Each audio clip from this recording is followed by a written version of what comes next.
جدا نہیں اور قرآن اہل بیت سے جدا نہیں۔ اور اگر تاریخ دیکھنی ہے تو قرآن جب سینے کے اندر تھا، حسین سینے کے اوپر پل رہا تھا، اور پھر زمانے نے دیکھا کہ حسین کا سر انور کٹ گیا اور نیزے کی نوک پہ چڑھ گیا، تو لوگوں نے کہا کہ سر تو وہ ہے، لیکن ذرا غور کیا تو لب ہل رہے تھے۔ قرآن کا سر نہیں تھا، قرآن حسین کا سر نہیں تھا، بلکہ حسین ابن علی کے لبوں پہ قرآن کا نغمہ بھی ساتھ ساتھ جاری۔ ہمارے دیہاتی کلچر میں فاتح اسے مانا جاتا ہے جو میدان چھوڑ کے نہ بھاگے، جس کا میدان کے اوپر قبضہ رہے، پانی پت کی لڑائیوں سے لے کر آگے تک چلے جائیں، آپ کو یہی ملے گا۔ میدان جس کے ہاتھ میں رہا وہ جیتا رہا، جس نے میدان چھوڑ دیا وہ ہار گیا۔ چلو یہی ضابطہ مان لیتے ہیں۔ تو یہ لڑائی کہاں ہوئی تھی؟ کربلا میں۔ تو آج جا کے ڈھونڈو نا، کربلا پہ قبضہ کس کا ہے؟ یزید کا ہے یا حسین کا؟ کربلا پہ جھنڈے کس کے جھول رہے ہیں؟ یزید کے یا حسین کے؟ یزید کی تو قبر بھی دنیا کو معلوم نہیں ہے۔ مزبلہ دمشق، دمشق کی کوئی روڑی ہے جس کے نیچے اس کی کوئی قبر ہے، اور کوئی کہتا ہے کوئی کہتا ہے نہیں ہے۔ دنیا کو یزید کی قبر کا بھی نہیں پتا، میرے حسین کے جھنڈے آج بھی جھولتے ہوئے دکھائی دیتے ہیں۔ اے حسین ابن علی تم پر سلام، نازش آل نبی تم پر سلام، تم پہ لاکھوں رحمتیں لاکھوں سلام، اے شہیدان محبت کے امام۔ لالا گوں لالا بدن لالا چمن، اے چمن اندر چمن، زندگی ہی زندگی تیری حیات، اے حیات اندر حیات۔ افتخار ملت بیضا ہے تو، رب کعبہ کی قسم یکتا ہے تو، فخر کا دل میں دریچہ باز کرنا چاہیے، جن کا تو آقا ہے ان کو ناز کرنا چاہیے۔ اللہ اکبر۔ تو کہتے ہیں کہ میں اب کیا کہتا، جو کہنا تھا وہ حضور نے فرما دیا۔ تو حضور علیہ السلام نے فرمایا، حذیفہ سنو، یہ ابھی میرے پاس ایک فرشتہ آیا ہے، آج سے قبل وہ دنیا پر کبھی نہیں آیا، آج پہلی بار آیا ہے، اور اللہ سے اجازت لے کے دو کام کرنے آیا ہے۔ ایک تو مجھے سلام کرنے آیا ہے، اور دوسرا مجھے خوشخبری دینے آیا ہے کہ آپ کی بیٹی فاطمہ جنت کی عورتوں کی سردار ہے، اور حسن اور حسین جنتی جوانوں کے سردار۔ میں یہ اسپیشل خوشخبری لے کر آیا ہے، اور یہ مجھے سنانے کے لیے، مجھے بتانے کے لیے آیا ہے۔ تو حضور نے ان شہزادوں کی محبت کی ترغیب بھی دی اور ان کی عظمتوں کو بھی بیان کیا۔ اللہ اکبر۔ اور آقا کریم علیہ السلام نے کبھی یوں فرمایا کہ حسین منی وانا من حسین، حسین مجھ سے ہے اور میں حسین سے ہوں۔ حضور نے کبھی انہیں کندھوں پہ سوار کیا، کبھی ان کے منہ میں اپنی زبان رکھ دی، اور کبھی ایسا ہوا کہ حضور سجدے میں تھے، حسین ابن علی آ کے پشت پہ بیٹھ گئے، حضور اس لیے کہیں اٹھوں اور یہ گر نہ جائیں، حضور نے سجدے کو طوالت دے دی۔ کبھی ایسا ہوا حضور ممبر پہ خطبہ دے رہے ہیں، امام حسن آتے ہیں تو حضور ممبر چھوڑ کے ان کو لینے کے لیے جاتے اور اپنے پاس ممبر پہ بٹھا لیتے ہیں۔ تو کیا محبت دی، کیا پیار دیا، اور کیا الفت دی۔ تو اگر حضور نے ان کو اتنا پیار دیا تو پھر امام حسن اور امام حسین نے بھی حضور کے پیار کی لاج رکھی، دین کی آبرو بچائی، دین کی عزت کی حفاظت کی، دین کے وقار پہ آنچ نہیں آنے دی۔ اللہ اکبر۔ کربلا کے تپتے ہوئے ریگزار میں حضرت امام حسین نے جو انوکھی اور البیلی وفا کی داستان رقم کی، کائنات کی تاریخ اس کی دوسری مثال پیش کرنے سے قاصر ہے۔ اللہ اکبر۔ یہ تماشا لبے بام نہیں ہے، 71 لاشیں کندھوں پہ اٹھا کے خیموں تک آنا، اور پھر بھی زبان پہ ناشکری کا لفظ نہ آنے دینا۔ اور پھر حضرت امام حسین خود جب اشقیاء کے مقابلے کے اندر میدان میں نکلتے ہیں، ایک تو خطبہ کا انداز ہے، تیروں کی برسات اور فلاں، اور اس کے لیے جو لفظ بولتے ہیں، لیکن جو محتاط روایات ہیں وہ یہ ہیں کہ آپ کے جسم پر 33 زخم تلواروں کے تھے، 34 گھاؤ نیزوں کے تھے، اور جب پیراہن مبارک اتارا گیا تو 113 سوراخ تیروں کے تھے۔ اس حالت کے اندر جب گھوڑے کی زین سے فرش زمین پر آئے، کیا عظمت ہے حسین ابن علی کی، پیشانی سجدے میں گرتی ہے۔ دست قاتل سر حسین اس وقت کاٹتا ہے جب سجدے میں گرا ہوا ہے۔ کائنات میں کوئی ایسا سجدہ تو لاؤ جو حسین ابن علی نے کیا۔ اس پیاسے پر علی شیر خدا کو ناز ہے، اس نواسے پر محمد مصطفیٰ کو ناز ہے، اوروں نے بھی سجدے کیے، اس کا عجب انداز ہے، اس نے وہ سجدہ کیا جس پر خدا کو ناز ہے۔ اے حسین ابن علی تم پر سلام، نازش آل نبی تم پر سلام، تم پہ لاکھوں رحمتیں لاکھوں سلام، اے شہیدان محبت کے امام، لالا گوں لالا بدن لالا کفن، اے چمن اندر چمن، زندگی ہی زندگی تیری حیات، اے حیات اندر حیات، افتخار ملت بیضا ہے تو، رب کعبہ کی قسم یکتا ہے تو، فخر کا دل میں دریچہ باز کرنا چاہیے، جن کا تو آقا ہے ان کو ناز کرنا چاہیے۔ ہمیں فخر ہے حسین ابن علی پر۔ میدان عرفات ہے، صحابہ نے حضور کو بتایا، اونٹ پر سوار ایک حاجی آ رہا تھا اور اونٹ سے گر گیا ہے اور گردن کی ہڈی ٹوٹ گئی ہے اور انتقال ہو گیا، تو حضور نے فرمایا اس کو احرام میں ہی کفن دیا جائے اور اس کا جنازہ پڑھ کے دفن کر دیا جائے، اور پھر مصطفیٰ کریم نے فرمایا کل قیامت کے دن جب وہ اٹھایا جائے گا ملبین، اس کے لبوں پہ تلبیہ ہوگا، لبیک اللہم لبیک پکارتا ہوا اٹھے گا۔ تو اس حدیث سے سمجھ یہ آتی جو جس حالت میں جاتا ہے اس حالت میں اٹھایا جاتا ہے۔ تو اس حدیث کی روح سے آؤ سمجھیں، حسین ابن علی کا سر حالت سجدہ میں کٹا ہے، لوگ قبروں سے اٹھیں گے لیکن حسین کا سر سجدے سے اٹھایا جائے۔ حسین آج بھی سجدے میں ہے اور حسین کا سر آج بھی سجدے میں ہے۔ بلکہ شاعر نے کیا خوب تصور باندھا، جب سر حسین دست قاتل نے کاٹا تو نیزے کی نوک پہ چڑھا دیا، لیکن اس طرح کہ کٹی ہوئی گردن کا رخ اوپر تھا اور سر انور کا رخ نیچے تھا، تو شاعر کہتا ہے بآں کے سر نیزے پہ اور سوئے زمین ہے روح، چہرے کا رخ زمین کی طرف ہے، بآں کے سر نیزے پہ اور سوئے زمین ہے روح، یعنی سجدہ ثانی کی ہے آرزو۔ رکعت کے 2 سجدے ہوتے ہیں اور حسین ابن علی نے ایک سجدہ کر لیا تھا، دست قاتل نے سر کاٹ دیا، حسین کی پیشانی میں دوسرے سجدے کی آرزو مچل رہی ہے۔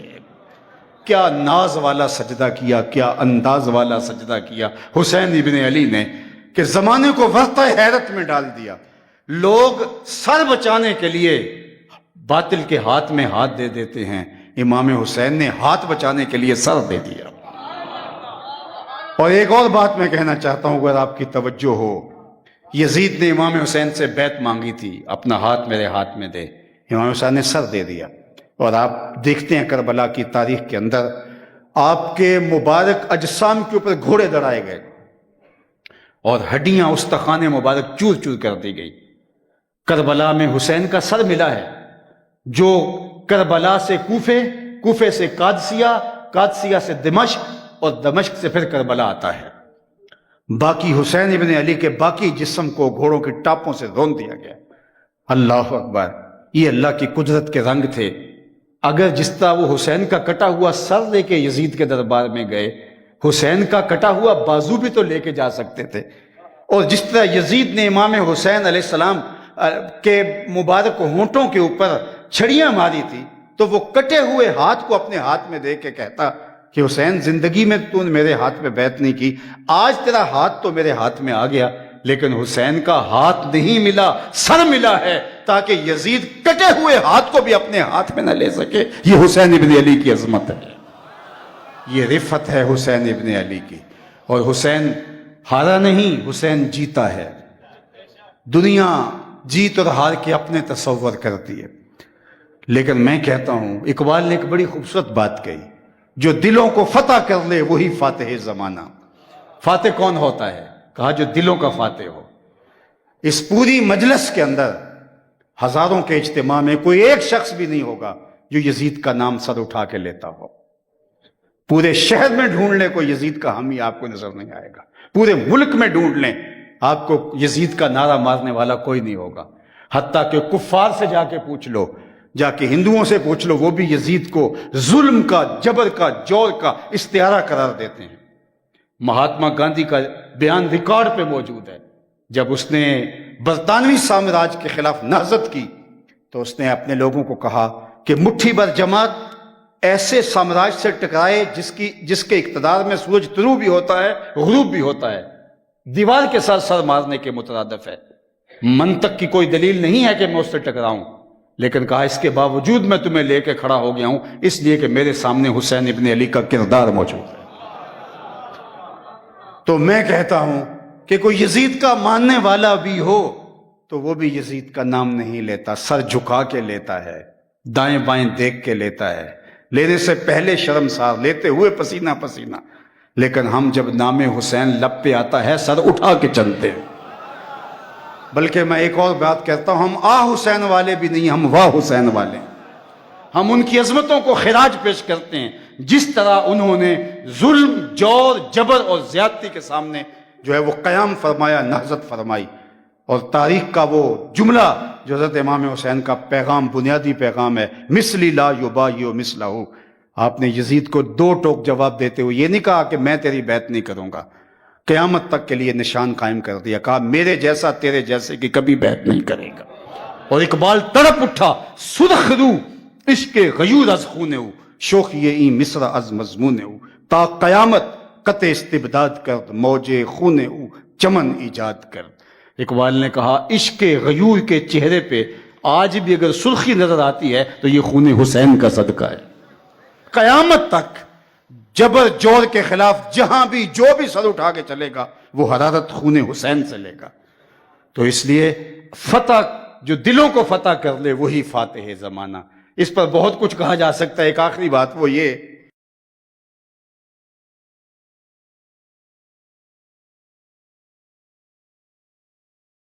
خواہش کی آرزو سے مبرہ ہو تبھی تاثیر کا نور اس میں موجود ہوتا ہے، ورنہ ہواؤں میں اڑتی ہوئی تتلیوں کی طرح لفظ اپنا رنگ تو جماتے ہیں لیکن دل میں، روح میں اترنے سے قاصر ہوتے ہیں۔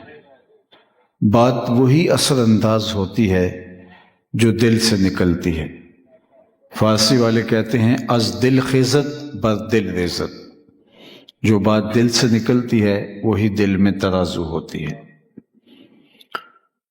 تو اللہ کے جتنے بھی پیغمبر ہوئے، جلیل القدر ہستیاں، یا جن لوگوں نے اللہ کے دین کے لیے کام کیا، تو ان کی مسائی بے لوث رہی، تبھی اس کے اثرات لوگوں تک پہنچے اور دیر پا ثمرات نصیب ہوئے۔ اور اللہ تعالیٰ جل شانہ نے انبیاء علیہ السلام کی پاکیزہ ذوات کو کسی قسم کے لوث سے، لالچ سے، غرض سے بہر صورت پاک رکھا۔ نبیوں کی زندگیاں اس پر خود ایک سند ہیں، لیکن اس کے باوجود اللہ نے ان کی زبان سے یہ بات کہلوائی تاکہ آنے والوں کے لیے روشنی، نور اور اجالوں کا سبب اور ذریعہ بنے۔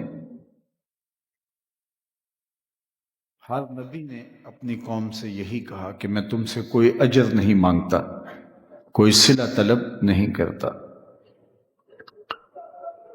حضرت موسیٰ علیہ السلام کی مثال ہمارے سامنے موجود ہے کہ اللہ تعالیٰ نے ان کی کس طرح حفاظت فرمائی۔ آپ جانتے ہیں کہ جب فرعون کو کچھ نجومیوں نے بتایا کہ تیری راجدانی میں ایک ایسا بچہ پیدا ہونے والا ہے جو تیرے تخت و تاج کو الٹ کے رکھ دے گا، تکبر، رعونت، تمرد اور سرکشی سے بھرا ہوا فرعون بولا میں وہ بچہ پیدا ہی نہیں ہونے دوں گا، اور 70,000 بچے قتل کروا دیے، 90,000 حمل گروائے۔ لوگوں نے کہا اس طرح تو نسل ہی مفقود ہو جائے گی، تو پھر 1 سال بچے قتل کرواتا، 1 سال بچے چھوڑ دیتا۔ جس سال وہ بچے قتل کرواتا تھا اس سال حضرت موسیٰ علیہ السلام پیدا ہوئے، اور جس سال وہ چھوڑ دیتا تھا اس سال حضرت ہارون علیہ السلام پیدا ہوئے۔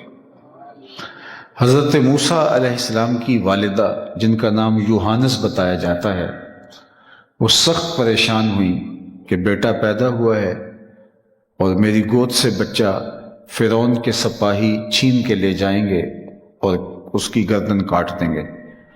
ماں بہت گھبرا گئی تو اللہ تعالیٰ نے موسیٰ کی جانب وحی نازل کی کہ گھبرانے کی ضرورت نہیں ہے، آپ ایک صندوق تیار کریں جس کے بالائی حصے میں سوراخ رکھیں اور حضرت موسیٰ کو اس میں بٹھائیں اور دریائے نیل کی موجوں کے سپرد کر دیں، پھر میری قدرت کے تماشے دیکھیں۔ تو موسیٰ نے یہی کیا، ایک صندوق بنایا جس کے بالائی حصے میں سوراخ رکھ دیے گئے تاکہ ہوا کی گزرگاہ رہے، اور حضرت موسیٰ علیہ السلام کو صندوق میں ڈال کر وہ صندوق دریائے نیل میں ڈال دیا گیا۔ حضرت موسیٰ کی والدہ سلام اللہ علیہا تو واپس آ گئیں، لیکن بہن سے نہ رہا گیا، وہ دریا کنارے ساتھ ساتھ چلتی رہی۔ کہتے ہیں جب وہ صندوق ڈوبنے لگتا تو بہن کا کلیجہ بھی ڈوب جاتا، اور جب وہ تیر کے سطح آب پہ آ جاتا تو اس کے دل کو قرار ملتا، تسکین پہنچتی۔ فرعون کے ہاں اولاد نہیں تھی۔ شام کے وقت وہ اپنی بیوی کے ساتھ نیل کنارے بیٹھ کے گزرتے ہوئے پانی کے منظر سے اپنے محل کے پاس لطف اندوز ہو رہا تھا کہ اچانک پانی کے دوش پہ ایک صندوق آتے دیکھا۔ دل میں تجسس اور شوق کی چنگاریاں روشن ہوئیں۔ شاہی غوطہ خوروں کو حکم ہوا کہ وہ صندوق نکال کے لاؤ، ہم دیکھیں کہ اس میں کیا ہے۔ وہ صندوق لائے اور جب اسے کھولا گیا تو ایک خوبصورت بچہ مسکرا رہا تھا۔ تو زوجہ فرعون نے، جس کا نام آسیہ ہے، برجستہ کہا، یہ بچہ میری آنکھوں کی ٹھنڈک ہے اور ہم اسے اپنا بیٹا بنا لیتے ہیں۔ علماء نے لکھا کہ نبی کے ساتھ کیا گیا پیار رائگاں نہیں جاتا۔ اللہ تعالیٰ نے حضرت آسیہ کو بعد میں ایمان کا نور عطا فرما دیا، اور فرعون بھی اگر کہہ دیتا کہ ہاں یہ میری آنکھوں کی بھی ٹھنڈک ہے تو رب یہ نہ دیکھتا اس نے دعویٰ کیا کیا ہے، نبی کے ساتھ کیے گئے پیار کے صدقے اللہ اس کو بھی ہدایت عطا کر دیتا۔ خیر اس کا مقصود نہیں تھا، لیکن یہ طے ہو گیا کہ ہمارے ہاں اولاد نہیں ہے تو ہم اس کو اپنا بیٹا بنا لیتے ہیں۔ سب سے پہلی فکر یہ ہوئی کہ بچے کے لیے دودھ کا انتظام کیا جائے، تو مختلف شاہی دائیاں بلوائی گئیں، حضرت موسیٰ کو دودھ پیش کرتی ہیں، آپ دودھ نہیں پیتے۔ اللہ نے قرآن مجید میں ارشاد فرمایا، ہم نے ان پر حرام کر دیا تھا کہ اپنی ماں کے علاوہ کسی خاتون کا دودھ نہیں پینا۔ اب پریشانی بن گئی کہ بچہ ہے اور دودھ نہیں پی رہا۔ اتنے میں کنارے چلتے چلتے حضرت موسیٰ علیہ السلام کی ہمشیرہ بھی موقع پہ پہنچ گئیں اور انہیں کہا کہ ایک دائی میری نظر میں بھی ہے جس کا دودھ بچے رغبت سے پی لیتے ہیں، اگر کہو تو بلا لاؤ۔ انہوں نے کہا دیر کاہے کی، وہ گئیں اور اپنی ماں کو ہی بلا لائیں۔ تو انہوں نے جب دودھ پیش کیا تو حضرت موسیٰ علیہ السلام نے پی لیا۔ قرآن میں سارا واقعہ مذکور ہے۔ اللہ اکبر۔ فرعون نے کہا کہ اے خاتون، تمہاری رہائش بھی قریب کر دیتے ہیں، کہاں رہتی ہو؟ یہاں اپنی رہائش لے آؤ اور میرے بچے کو تم نے دودھ پلانا ہے۔ آپ نے سنا کہ فرعون کہتا تھا وہ بچہ میں پیدا نہیں ہونے دوں گا۔ رب نے کہا مجھے رب نہ کہنا اگر تیرے گھر میں پال کے نہ دکھایا تو۔ اب سوال یہ ہے کہ اپنی ماں کے علاوہ کسی اور خاتون کا دودھ پینا نبی کی شان کے لائق نہیں، تو پھر میرے اور آپ کے آقا و مولا نے حضرت حلیمہ سعدیہ کا دودھ کیوں پیا؟ یہ ایک سوال کھڑا ہوتا ہے۔ سویبہ کا دودھ حضور نے کیوں پیا؟ تو کوئی حرج نہیں کسی کا دودھ پینے میں، بھیڑ بکری کا دودھ پینے میں کوئی حرج نہیں، اونٹ اور گائے کا دودھ پینے میں کوئی حرج نہیں، تو کسی دوسری خاتون کا دودھ پینے میں کیا حرج ہے؟ لیکن حضرت موسیٰ علیہ السلام کا ماجرا اور تھا۔ اللہ نے اس بہانے ان کو ماں کی گود تک پہنچانا تھا۔ اور دوسری بات، کل کلاں جب فرعون کے دربار میں کھڑے ہو کے حضرت موسیٰ علیہ السلام نے اللہ کی توحید کی دعوت دینی تھی، تو فرعون نے زیر لب مسکرا کے کہنا تھا ہمارے گھر پلتا رہا، آج ہمیں عقل سکھانے آ گیا۔ اور قرآن پڑھیے، اس نے باقاعدہ یہ تانا بھی دیا۔ تو اللہ نے اس کا جواب پہلے سکھایا کہ جب وہ یہ کہے کہ میرے گھر پلتا رہا تو تم جواب دینا میاں پلا تیرے گھر میں ہوں، دودھ اپنی ماں کا ہی پیتا رہا ہوں۔ تو جو اپنے گھر سے کھا کے تبلیغ کی جائے اس کا نتیجہ پھر کچھ اور ہوتا ہے۔ اس لیے پیغمبروں کی جو دعوت ہوتی ہے وہ بے لوث ہوتی ہے، بے غرض ہوتی ہے۔ اللہ اس کے اندر کوئی ایسا شائبہ بھی نہیں آنے دیتا تاکہ کوئی ان کے کردار پر، ان کی تبلیغی مساعی پر انگلی نہ اٹھا سکے۔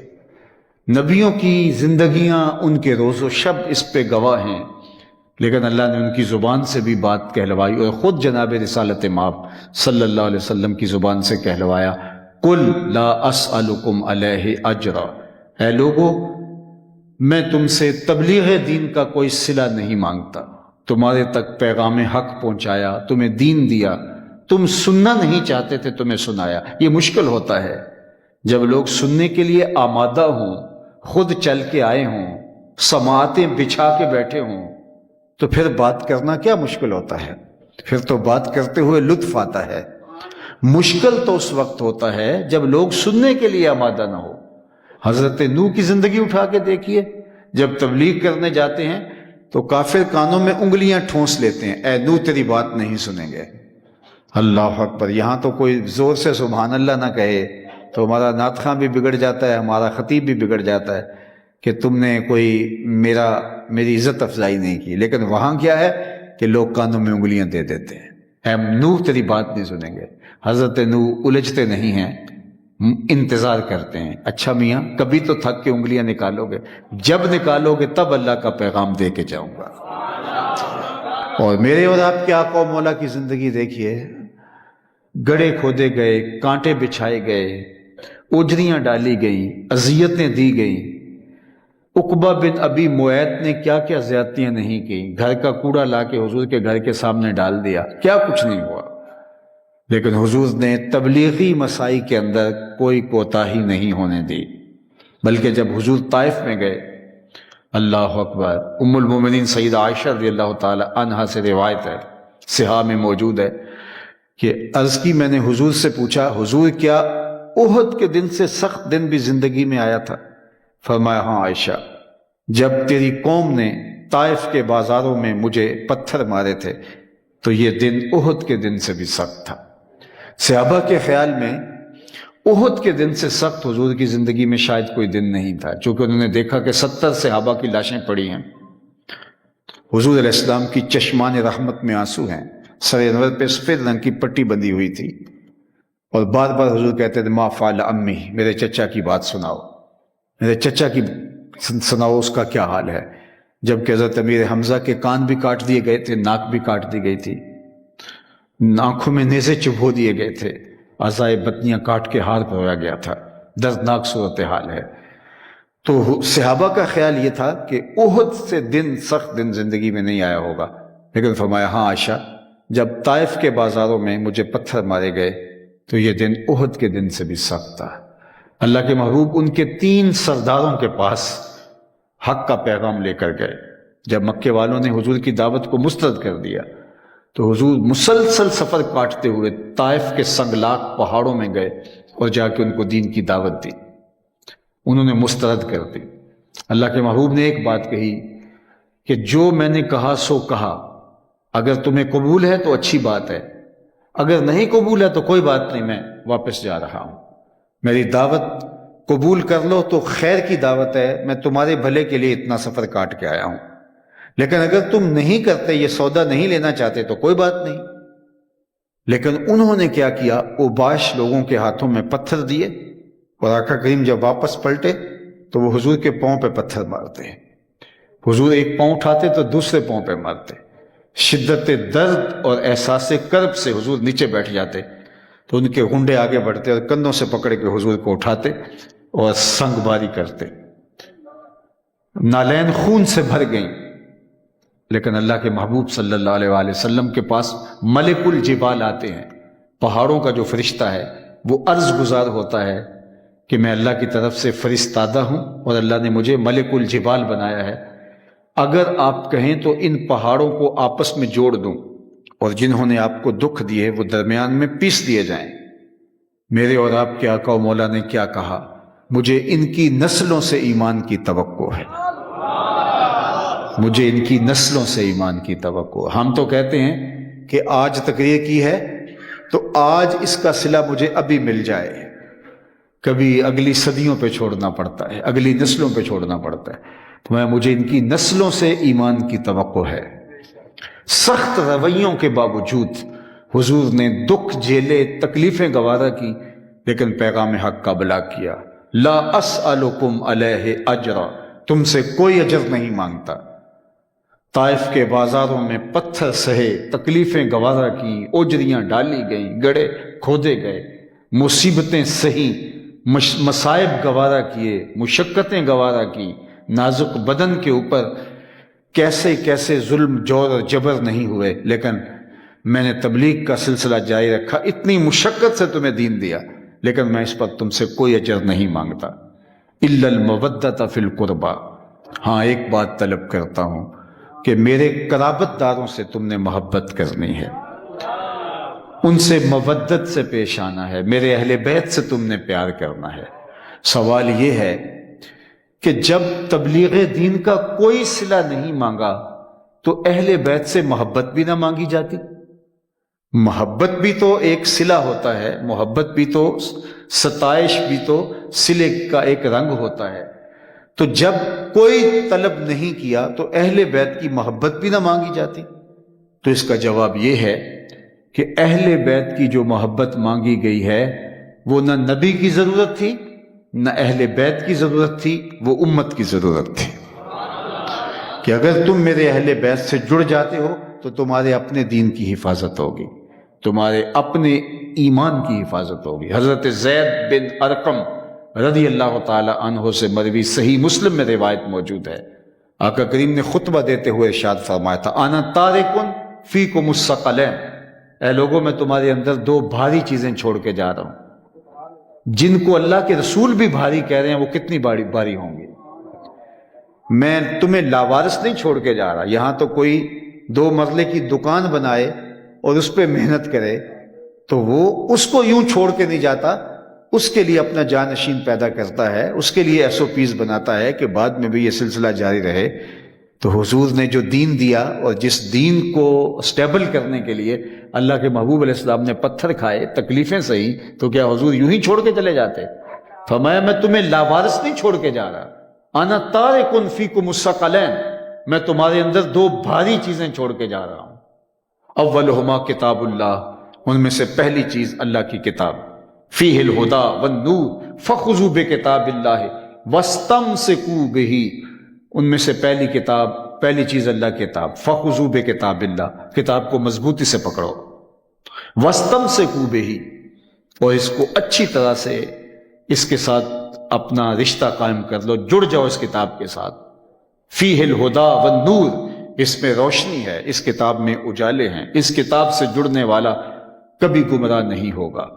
یہ ہدایت کا سر چشمہ ہے، یہ روشنیوں کا منبع ہے، یہ اجالوں کی نقیب ہے کتاب۔ گر تو می خواہی مسلمہ زیستن، نیست ممکن جز بقرآن زیستن، اقبال نے کہا تھا اگر تو مومن بن کے جینا چاہتا ہے تو قرآن کے بغیر تیرا ایک دن بھی نہیں گزر سکتا۔ آج ہماری زندگی قرآن کے بغیر گزر رہی ہے۔ آج ہم شکایت کرتے ہیں کہ دنیا میں ہم پیچھے رہ گئے، تو ہم نے کیا ہے کہ ہمیں اس کا صلہ نہیں ملا؟ میں کوئی تنقید نہیں، لیکن میں اپنے آپ سے سوال کرتا ہوں، اور آپ بھی اپنے آپ سے یہ سوال کریں کہ آج کے دن کے اندر ہم نے کتنا قرآن پڑھا ہے؟ رمضان المبارک میں کیا ہم نے قرآن مجید ختم کیا؟ رمضان المبارک کو گزرے ہوئے 4 ماہ بیت گئے، کیا ہم نے کوئی ایک قرآن بھی ختم کیا ان 4 مہینوں کے اندر؟ ہم نے تو عمل دور کی بات ہے، ہم نے تو اس کی ریڈنگ بھی نہیں کی، اس کو پڑھا بھی نہیں ہے۔ اور میں آپ سے پوچھتا ہوں، اپنے آپ سے بھی سوال کرتا ہوں، اور آپ بھی اپنے آپ سے پوچھیں، ہم میں سے کسی کی عمر 50 سال ہے، کسی کی عمر 60 سال ہے، کسی کی اس سے زیادہ ہے، کسی کی کم، تو 12-15 سال میں تو انسان اچھی طرح سمجھدار ہو جاتا ہے، پڑھنا لکھنا بھی سیکھ جاتا ہے۔ تو سال میں صرف سیرت کی ایک کتاب ہم پڑھیں، ایک سال میں، پورے سال میں صرف ایک کتاب ہم پڑھیں، تو اگر میری عمر 50 سال ہے تو مجھے کم از کم 35 سے 40 کتابیں سیرت کے موضوع پہ پڑھی ہوئی ہونی چاہیے۔ آپ میں سے کسی کی 50 سال، کسی کی 60 سال، تو میں اگر غور کروں، آپ اگر غور کریں، تو اس پورے سال میں ہم نے سیرت کی کوئی ایک کتاب بھی پڑھی؟ گزشتہ سال کو کتاب پڑھی، اس سے گزشتہ سال شاید ہم میں سے بہت سارے ایسے ہوں جنہوں نے پوری زندگی کے اندر بھی حضور کی سیرت کی مکمل ایک کتاب بھی نہیں پڑھی ہے۔ ہم میں سے کتنے لوگ ہوں گے جنہوں نے اللہ کا آخری پیغام جو حضور کی وساطت سے ہمیں ملا ہے، قرآن مجید، اس کو مفاہیم سمیت پڑھا ہو؟ اور آج ہم دنیا کے اوپر کہتے ہیں کہ ہم دنیا کے اوپر مغلوب کیوں ہو گئے؟ تو وہ ایک صاحب تھے، وہ آئے کسی مولانا صاحب کے پاس یا پیر صاحب کے پاس اور کہا دعا کیجئے میری بورڈ میں پہلی پوزیشن آ جائے۔ تو وہ بڑے خوش ہوئے کہ اس بچے نے کوئی خاص محنت کی ہے، اس لیے پہلی پوزیشن کی آرزو کر رہا ہے۔ تو کہا کہ ماشاءاللہ آپ نے بہت اچھے پیپر دیے ہوں گے۔ اس نے کہا پیپر تو میں نے دیے ہی نہیں۔ کہا کیا بول رہے ہو؟ کہا پیپر تو میں نے دیے ہی نہیں۔ تو کہا پھر آپ اپنے آپ کو پاگل سمجھتے ہیں یا مجھے پاگل سمجھتے ہیں؟ آپ نے پیپر دیے ہوتے، محنت کی ہوتی، رت جگہ کاٹے ہوتے، پھر آپ مجھ سے دعا کرواتے۔ آپ نے پیپر تک نہیں دیے اور آپ کہتے ہیں کہ میری فرسٹ پوزیشن آ جائے، تو یہ کیسے ممکن ہے؟ ہوم ورک مکمل کرو، کام کرو، پھر نتیجہ نہ ملے تو پھر بات کرنا۔ اس امت نے دنیا پر غالب آنے کے لیے کیا کیا ہے کہ آج وہ کہتی ہے کہ دنیا پہ ہم پیچھے رہ گئے؟ میں اپنا جواب دینا ہے، میں اپنے آپ سے سوال کروں اور آپ اپنے آپ سے سوال کرو۔ یہاں 2 سے 3 ہزار یا 4 ہزار یا جتنے لوگ بھی بیٹھے ہوئے ہیں، تو میرا خیال ہے بہت کم لوگ ہوں گے جو اس پر یہ کہہ سکیں گے کہ میرا بھی ہوم ورک ہے۔ لیکن ہم زیادہ لوگ، 95% شاید لوگ ایسے ہوں گے کہ جنہوں نے اس پورے سال کے اندر ایک بھی سیرت کی کتاب نہیں پڑھی۔ پورا سال گزر گیا، ایک بار بھی قرآن مکمل نہیں پڑھا۔ تو پھر ہم کس ورتے پہ، کس بل بوتے پہ ہم یہ کہہ سکتے ہیں کہ ہم دنیا کے اوپر جو ہے وہ پیچھے رہ گئے؟ اقبال نے جو جواب شکوہ کے اندر بات کی کہ شور ہے کہ دنیا سے مسلمان ہو گئے نابود، ہم یہ کہتے ہیں کہ مسلم تھے بھی کہیں موجود، وضع میں تم نصارہ ہو تو تمدن میں ہنود، یہ مسلمان ہیں جنہیں دیکھ کے شرمائیں یہود، یوں تو سید بھی ہو، مرزا بھی ہو، افغان بھی ہو، تم سب کچھ ہو، بتاؤ مسلمان بھی ہو۔ مجھے اپنے آپ کو دیکھنا ہوگا۔ شکوہ تو انسان کرتا ہے، شکوے میں تو آپ نے، اقبال نے جو لہجہ اختیار کیا، آپ جانتے ہیں فتویٰ بھی متوجہ ہوا اور وہ شکوہ کیا رب سے، لیکن وہ ایک انداز تھا اقبال کا۔ صفائے دہر سے باطل کو مٹایا ہم نے، یہ شکوہ ہے۔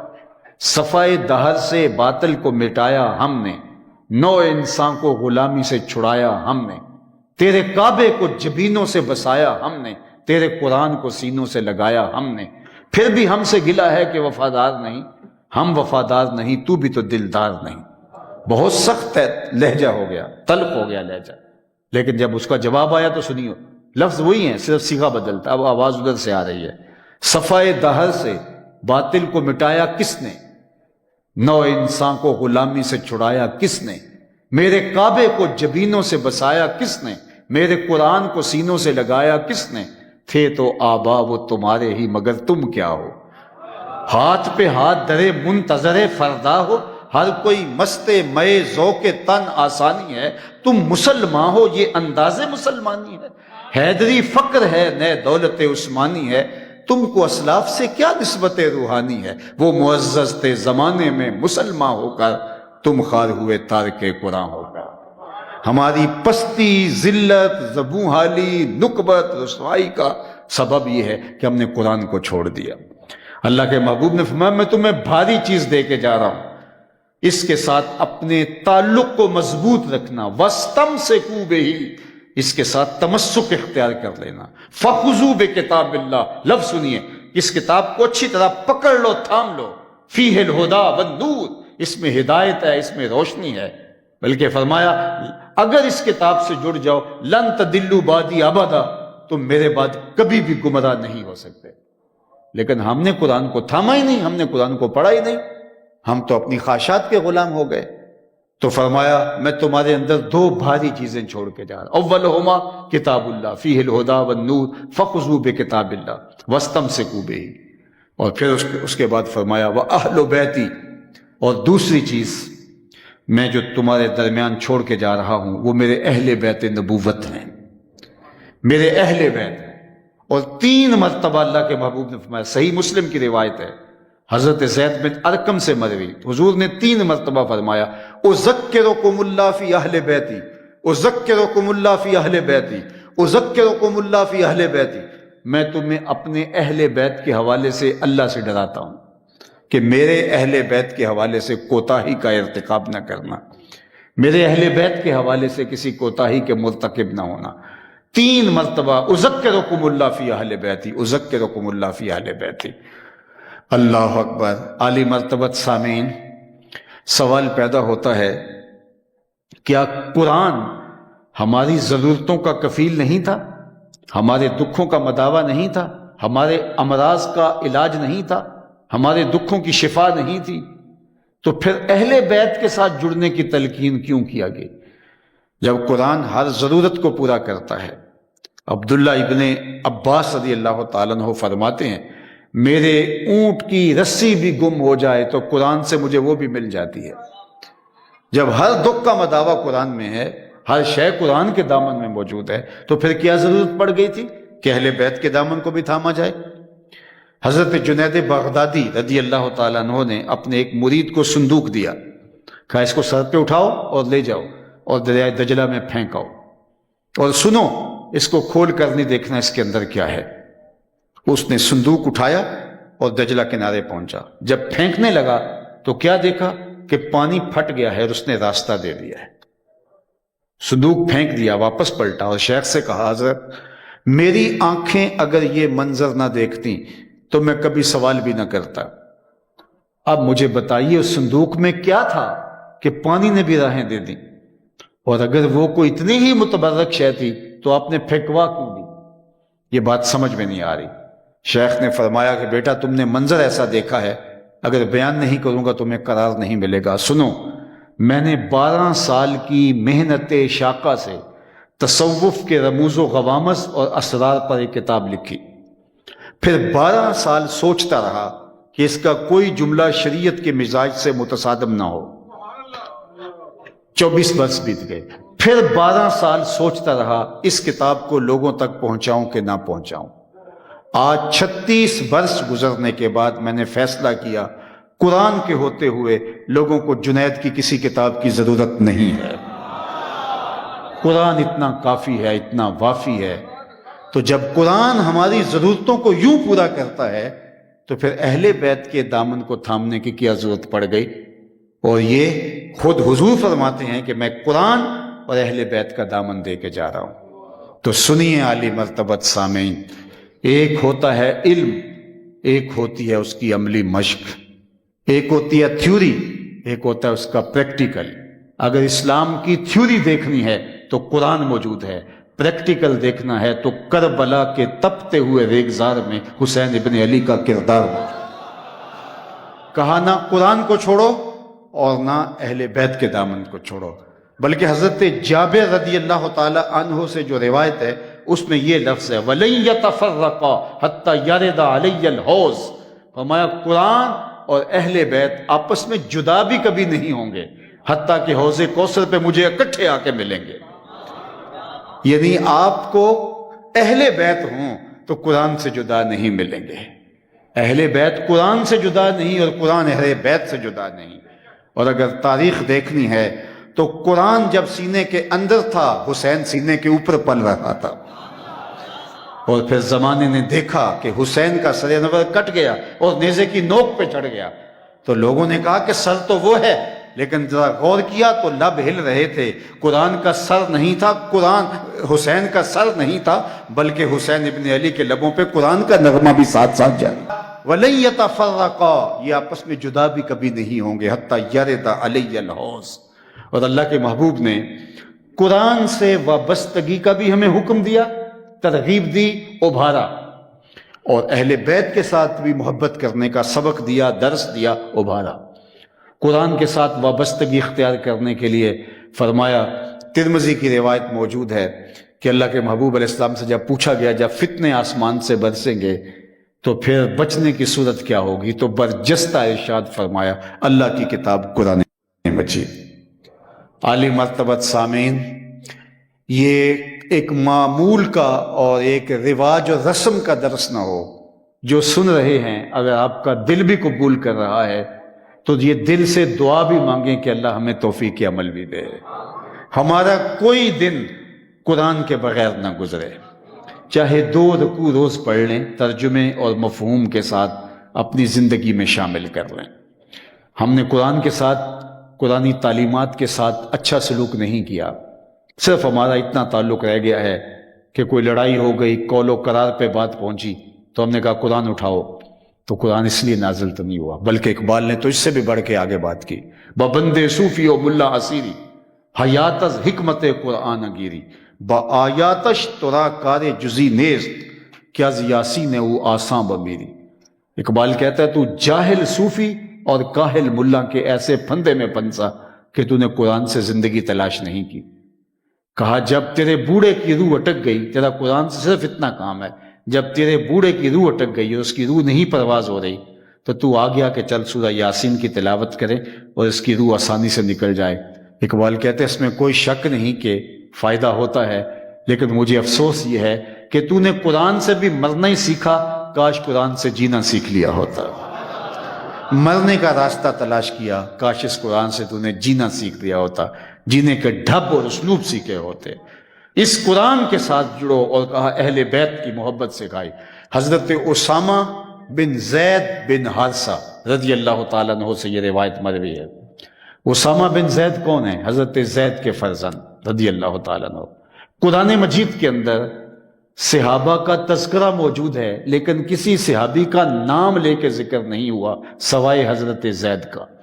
قرآن میں صرف ایک صحابی کا نام ہے اور وہ ہے حضرت زید بن حارثہ رضی اللہ تعالی عنہ کا.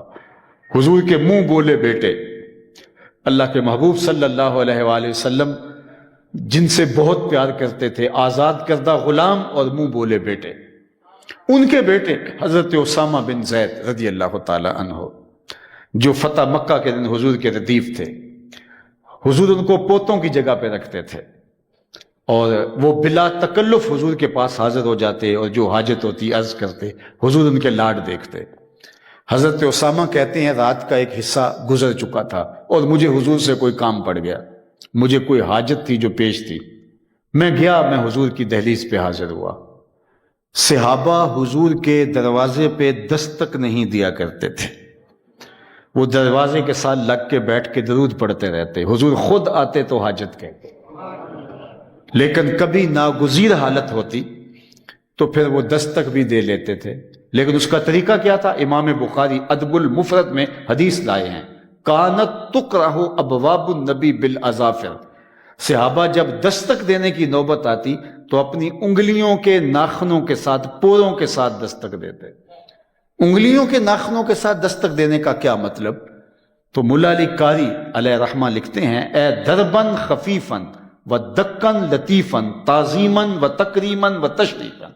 یہ سب کچھ حضور کی عزت افزائی کے لیے تھا. ساغر صدیقی نے کہا تھا، میں نے پلکوں سے در یار پہ دستک دی ہے، میں وہ سائل ہوں جسے کوئی صدا یاد نہیں. اس کا شاعرانہ تخیل ہے، اس نے عملاً کبھی در حبیب پہ یوں دستک نہیں دی ہوگی، صحابہ نے دے کے دکھائی. حضرت اسامہ آئے حضور کے در اقدس پہ اور عرض کی. رات کا ایک پہر بیت چکا تھا، حضور لیٹ چکے تھے. تو جب انہوں نے باہر سے عرض کی تو حضور تشریف لے آئے. کہتے جب حضور آئے تو حضور نے ایسے ہی چادر کی بکل کی ہوئی تھی، تو میں نے حضور سے حاجت کہی، آقا کریم نے میری حاجت پوری کر دی. لیکن اس دوران جو میں منظر دیکھا تو میں رہ نہ سکا، میں نے حضور سے پوچھ لیا. چونکہ آقا کریم علیہ الصلوۃ والسلام نے چادر لپیٹی تھی اور دونوں اطراف میں ابھار تھے، اس پہلو میں بھی اور اس پہلو میں، چادر کے اندر جس طرح کچھ ہو. تو مجھ سے نہ رہا گیا، میں نے پوچھ لیا. جب میں نے حضور سے پوچھا، حضور یہ چادر کے اندر کیا ہے؟ سنیے لفظ حدیث کے، فکشفہ، حضور نے کچھ بتانے کے بجائے چادر ہی کھول دی. تو کہتے ہیں فائز الحسن والحسین علی ورقہ ہے. تو میں نے اپنی آنکھوں سے دیکھا کہ ایک پہلو سے حسن لپٹے ہوئے تھے، ایک سے حسین لپٹے ہوئے رضی اللہ تعالیٰ عنہما. اور آقا کریم نے فرمایا یہ میرے بیٹے ہیں، یہ میری بیٹی کے بیٹے ہیں. اے اللہ میں ان سے پیار کرتا ہوں، تو بھی ان سے پیار کر، اور جو ان سے پیار کرے مالک اس سے بھی پیار کر. ان کی محبت کا درس دیا، پھر ان کی فضیلتیں بیان فرمائی. حضرت حذیفہ بن یمان رضی اللہ تعالیٰ عنہ اس حدیث کے راوی ہیں، اور اس کے بعد میں اپنی گفتگو کو سمیٹ لوں گا چند کلمات کے بعد، میں پوری توجہ آپ کی چاہوں گا۔ حذیفہ بن یمان کون ہے؟ صاحب و سر رسول اللہ صلی اللہ علیہ وآلہ وسلم، حضور کے رازدان۔ جب حضور نے کوئی راز کی بات کرنی ہوتی تو حضرت حذیفہ بن یمان کے کان میں کہتے۔ مختلف صحابہ کو مختلف اعزازات دیے ہوئے تھے۔ ایک صحابی تھے صاحب النالین، جب حضور جاتے تو وہ ساتھ چلتے، حضور نالین اتارتے تو وہ حضور کے نالین پکڑ لیتے، تو ان کی شان یہ تھی، کہلاتے تھے صاحب النالین، حضور کے جوڑے اٹھانے والے۔ اللہ اکبر! وہ کیا کسی نے کہا کہ ان کے نالین کو پیوند لگانے والے کعبہ قوسین کی منزل کا پتہ دیتے ہیں، اور کسی نے کہا کہ ذرے اس خاک کے تابندہ ستارے ہوں گے جس جگہ آپ نے نالین اتارے ہوں گے۔ صاحب نالین، ایک صاحب وسادہ، حضور کا تکیہ اٹھانے والے صحابی، اور ایک صحابی تھے اصلح بن شریک رضی اللہ تعالی عنہ۔ ان کی ڈیوٹی کیا تھی؟ حضور کے ساتھ قافلوں میں چلتے، جب قافلہ رکتا پڑاؤ کرتا تو یہ حضور کی سواری کا کجاوا اتار کے رکھتے، اور صبح جب قافلے نے دوبارہ چلنا ہوتا تو حضور کے تشریف لانے سے پہلے کجاوا کس کے سواری تیار کر دیتے، صرف اسی غرض سے حضور علیہ السلام کے ساتھ رہتے۔ کہتے ہیں ایک سفر میں سردی کا موسم تھا اور مجھے غسل کی حاجت تھی۔ صبح جب کجاوا کسنے کا لمحہ آیا تو میں اگر ٹھنڈے پانی سے وضو کرتا، غسل کرتا تو مجھے جان کا اندیشہ تھا، اور اگر پانی گرم کر کے میں کجاوا کستا تو فرمایا کہ دیر ہو جاتی، تو میں نے ایک انصاری صحابی سے کہا کہ حضور کی سواری کا کجاوا آج تم کس دو، اور میں کہیں سے لکڑیاں جمع کی، پانی کو گرم کیا، غسل کیا۔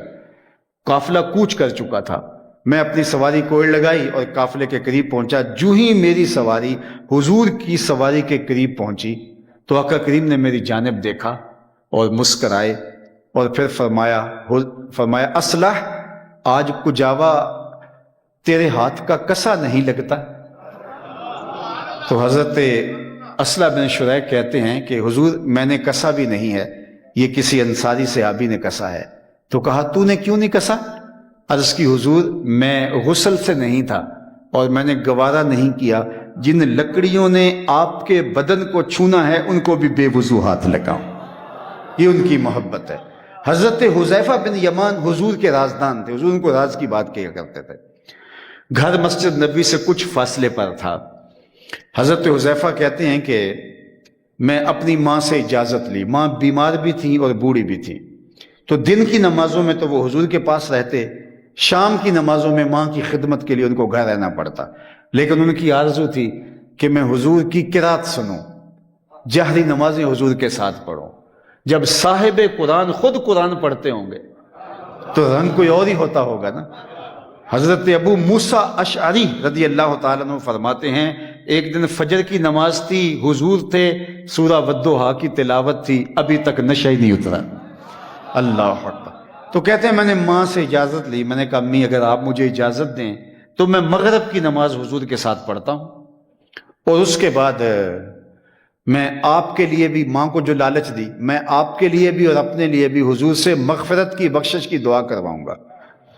ماں نے کہا جا پتر میں اجازت دیتی ہوں، لالچ بہت اچھی دی تھی، حضور سے اگر دعا کر دیں۔ اللہ اکبر! اجابت کا سیرا، عنایت کا جوڑا، دلہن بن کے نکلی دعائے محمد صلی اللہ علیہ وسلم۔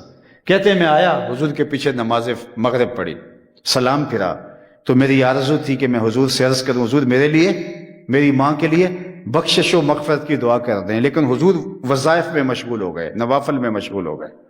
میں عرض کرنے کے باوجود، خواہش رکھنے کے باوجود عرض نہ کر سکا۔ جو ہی کوئی مجھے لگتا کہ حضور علیہ السلام کچھ اپنے اذکار سے فارغ ہونے لگے ہیں تو میں پھر یہ عرض کرنے لگتا کہ میرے لیے، میری ماں کے لیے مغفرت کی دعا کر دیں، لیکن مجھے اس کا موقع نہ ملا، حتیٰ کہ عشاء کی اذان پکاری جانے لگی۔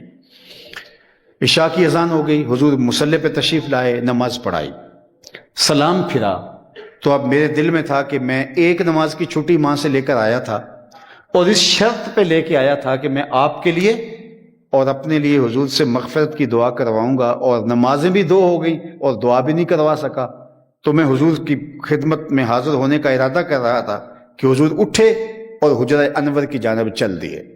میں بھی حضور کے پیچھے پیچھے چل پڑا، اور غیر ارادی طور پہ میری رفتار کچھ تیز ہو گئی، جس سے قدموں کی آہٹ پیدا ہوئی۔ سنو حضرت حذیفہ بن یمان کیا کہتے ہیں، کہتے ہیں جب میرے قدموں کی آہٹ پیدا ہوئی تو حضور علیہ السلام پیچھے مڑے بغیر حضور نے فرمایا کہ من ھذا، میرے پیچھے کون آ رہا ہے؟ پھر خود ہی فرمایا حذیفہ تو نہیں؟ تو جب حضور نے کہا تو قل تو نام، میں نے کہا جی حضور میں حذیفہ ہوں۔ تو آقا کریم نے فرمایا ما حاجتوں کا غفر اللہ لکا ول امک، اللہ تجھے بخش دے، تیری ماں کو بخش دے، کس کام آئے ہو؟ اللہ تجھے بخش دے، تیری ماں کو بخش دے، کیا کام ہے؟ کہتے ہیں کام کیا بتاتا، وہ تو جنبش لب سے پہلے ہی ہو گیا، وہ تو بند لبوں کی بولیاں بھی سمجھتے ہیں۔ اللہ اکبر۔ تو کہتے ہیں کہ میں اب کیا کہتا، جو کہنا تھا وہ حضور نے فرما دیا۔ تو حضور علیہ الصلوۃ والسلام نے فرمایا حذیفہ سنو، یہ ابھی میرے پاس ایک فرشتہ آیا ہے، آج سے قبل وہ دنیا پر کبھی نہیں آیا، آج پہلی بار آیا ہے، اور اللہ سے اجازت لے کے 2 کام کرنے آیا ہے۔ ایک تو مجھے سلام کرنے آیا ہے، اور دوسرا مجھے خوشخبری دینے آیا ہے کہ آپ کی بیٹی فاطمہ جنت کی عورتوں کی سردار ہے، اور حسن اور حسین جنتی جوانوں کے سردار۔ میں یہ اسپیشل خوشخبری لے کر آیا ہے، اور یہ مجھے سنانے کے لیے، مجھے بتانے کے لیے آیا ہے۔ تو حضور نے ان شہزادوں کی محبت کی ترغیب بھی دی، اور ان کی عظمتوں کو بھی بیان کیا۔ اللہ اکبر۔ اور آقا کریم علیہ السلام نے کبھی یوں فرمایا کہ حسین منی وانا من حسین، حسین مجھ سے ہے اور میں حسین سے ہوں۔ حضور نے کبھی انہیں کندھوں پہ سوار کیا، کبھی ان کے منہ میں اپنی زبان رکھ دی، اور کبھی ایسا ہوا کہ حضور سجدے میں تھے، حسین ابن علی آ کے پشت پہ بیٹھ گئے، حضور اس لیے کہیں اٹھوں اور یہ گر نہ جائیں، حضور نے سجدے کو طوالت دے دی۔ کبھی ایسا ہوا حضور ممبر پہ خطبہ دے رہے ہیں، امام حسن آتے ہیں تو حضور ممبر چھوڑ کے ان کو لینے کے لیے جاتے اور اپنے پاس ممبر پہ بٹھا لیتے ہیں۔ تو کیا محبت دی، کیا پیار دیا، اور کیا الفت دی۔ تو اگر حضور نے ان کو اتنا پیار دیا تو پھر امام حسن اور امام حسین نے بھی حضور کے پیار کی لاج رکھی، دین کی آبرو بچائی، دین کی عزت کی حفاظت کی، دین کے وقار پہ آنچ نہیں آنے دی۔ اللہ اکبر۔ کربلا کے تپتے ہوئے ریگزار میں حضرت امام حسین نے جو انوکھی اور البیلی وفا کی داستان رقم کی، کائنات کی تاریخ اس کی دوسری مثال پیش کرنے سے قاصر ہے۔ اللہ اکبر۔ یہ تماشائے لب بام نہیں ہے، 71 لاشیں کندھوں پہ اٹھا کے خیموں تک آنا، اور پھر بھی زبان پہ ناشکری کا لفظ نہ آنے دینا۔ اور پھر حضرت امام حسین خود جب اشقیاء کے مقابلے کے اندر میدان میں نکلتے ہیں، ایک تو خطبہ کا انداز ہے، تیروں کی برسات اور فلاں، اور اس کے لیے جو لفظ بولتے ہیں، لیکن جو محتاط روایات ہیں وہ یہ ہیں کہ آپ کے جسم پر 33 زخم تلواروں کے تھے، 34 گھاؤ نیزوں کے تھے، اور جب پیراہن مبارک اتارا گیا تو 113 سوراخ تیروں کے تھے۔ اس حالت کے اندر جب گھوڑے کی زین سے فرش زمین پر آئے، کیا عظمت ہے حسین ابن علی کی، پیشانی سجدے میں گرتی ہے۔ دست قاتل سر حسین اس وقت کاٹتا ہے جب سجدے میں گرا ہوا ہے۔ کائنات میں کوئی ایسا سجدہ تو لاؤ جو حسین ابن علی نے کیا۔ اس پیاسے پر علی شیر خدا کو ناز ہے، اس نواسے پر محمد مصطفیٰ کو ناز ہے، اوروں نے بھی سجدے کیے، اس کا عجب انداز ہے، اس نے وہ سجدہ کیا جس پر خدا کو ناز ہے۔ اے حسین ابن علی تم پر سلام، نازش آل نبی تم پر سلام، تم پہ لاکھوں رحمتیں لاکھوں سلام۔ اے شہیدان محبت کے امام، لالا گوں لالا بدن لالا کفن، اے چمن اندر چمن، زندگی ہی زندگی تیری حیات، اے حیات اندر حیات، افتخار ملت بیضا ہے تو، رب کعبہ کی قسم یکتا ہے تو، فخر کا دل میں دریچہ باز کرنا چاہیے، جن کا تو آقا ہے ان کو ناز کرنا چاہیے۔ ہمیں فخر ہے حسین ابن علی پر۔ میدان عرفات ہے، صحابہ نے حضور کو بتایا، اونٹ پر سوار ایک حاجی آ رہا تھا اور اونٹ سے گر گیا ہے اور گردن کی ہڈی ٹوٹ گئی ہے اور انتقال ہو گیا. تو حضور نے فرمایا اس کو احرام میں ہی کفن دیا جائے اور اس کا جنازہ پڑھ کے دفن کر دیا جائے. اور پھر مصطفیٰ کریم نے فرمایا کل قیامت کے دن جب وہ اٹھایا جائے گا ملبیاً، اس کے لبوں پہ تلبیہ ہوگا، لبیک اللہم لبیک پکارتا ہوا اٹھے گا.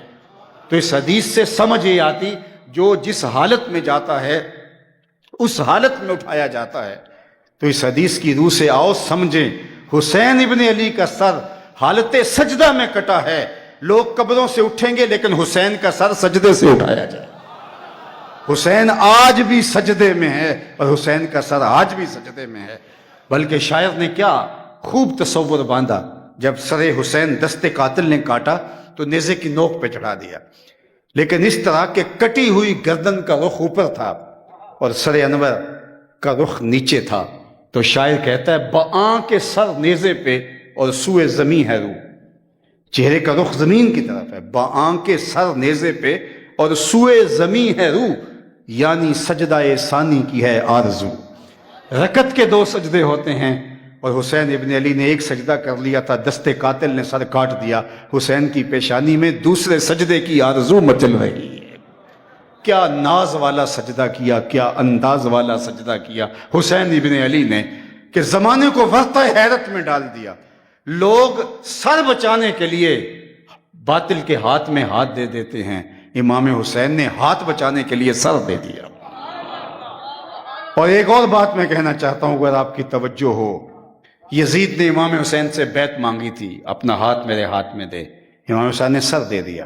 اور آپ دیکھتے ہیں کربلا کی تاریخ کے اندر آپ کے مبارک اجسام کے اوپر گھوڑے دڑائے گئے اور ہڈیاں استخوان مبارک چور چور کر دی گئی. کربلا میں حسین کا سر ملا ہے، جو کربلا سے کوفے، کوفے سے قادسیہ، قادسیہ سے دمشق اور دمشق سے پھر کربلا آتا ہے. باقی حسین ابن علی کے باقی جسم کو گھوڑوں کی ٹاپوں سے رون دیا گیا. اللہ اکبر، یہ اللہ کی قدرت کے رنگ تھے. اگر جس طرح وہ حسین کا کٹا ہوا سر لے کے یزید کے دربار میں گئے، حسین کا کٹا ہوا بازو بھی تو لے کے جا سکتے تھے. اور جس طرح یزید نے امام حسین علیہ السلام کے مبارک ہونٹوں کے اوپر چھڑیاں ماری تھی، تو وہ کٹے ہوئے ہاتھ کو اپنے ہاتھ میں دے کے کہتا کہ حسین زندگی میں تو نے میرے ہاتھ میں بیعت نہیں کی، آج تیرا ہاتھ تو میرے ہاتھ میں آ گیا، لیکن حسین کا ہاتھ نہیں ملا، سر ملا ہے، تاکہ یزید کٹے ہوئے ہاتھ کو بھی اپنے ہاتھ میں نہ لے سکے. یہ حسین ابن علی کی عظمت ہے، یہ رفت ہے حسین ابن علی کی. اور حسین ہارا نہیں، حسین جیتا ہے. دنیا جیت اور ہار کے اپنے تصور کرتی ہے، لیکن میں کہتا ہوں اقبال نے ایک بڑی خوبصورت بات کہی، جو دلوں کو فتح کر لے وہی فاتح زمانہ. فاتح کون ہوتا ہے؟ کہا جو دلوں کا فاتح ہو. اس پوری مجلس کے اندر ہزاروں کے اجتماع میں کوئی ایک شخص بھی نہیں ہوگا جو یزید کا نام سر اٹھا کے لیتا ہو.